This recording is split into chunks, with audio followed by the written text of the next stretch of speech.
অনেক দিন ধরে মানে শুনতেছি যে মিরপুরে রেস্টুরেন্ট হয়েছে, সাথে হচ্ছে সুইমিং পুল, মানে এই ফার্স্ট টাইম মিরপুরে রেস্টুরেন্ট প্লাস সুইমিং পুল। তো এটা দেখার জন্য চলে এসেছি। এসে দেখি ইয়া লম্বা সিরিয়াল, তো রেগুলার নাকি এই সিরিয়ালটা থাকে। আর আজকে মানে আমরা যেই দিন গিয়েছিলাম তো ফ্রাইডে ছিল, তো ফ্রাইডেতে আরও বেশি সিরিয়াল দেখেন, সবাই লাইন ধরে আছে এন্ট্রি করার জন্য।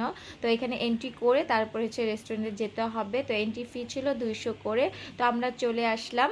তো রেস্টুরেন্টের নাম ছিল দ্য বাবলস। তো এখানে নিচেও স্পেস আছে বসার, মানে এখানেও বসে খাওয়া দাওয়া করতে পারবেন। তারপরে হচ্ছে নর্মালি রুপটপ যেরকম থাকে এই রেস্টুরেন্টও সেম ওরকমই, জাস্ট একটা হচ্ছে মানে এটার হচ্ছে মূল আকর্ষণীয় বিষয় হচ্ছে সাথে হচ্ছে আপনার সুইমিং পুলটা অ্যাড করেছে। তো এটা রুপটপ, মানে উপরে আমরা চলে যাব। তো উপরেই হচ্ছে রুফটপের উপরেই হচ্ছে সুইমিং পুলটা করানো হয়েছে, সাথে হচ্ছে রেস্টুরেন্ট।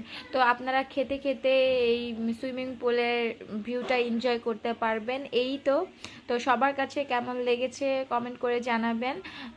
তো আমার কাছে মোটামুটি ভালো লেগেছে। তো আজকে এই পর্যন্ত। তো সবাই ভালো থাকবেন, আল্লাহ হাফেজ।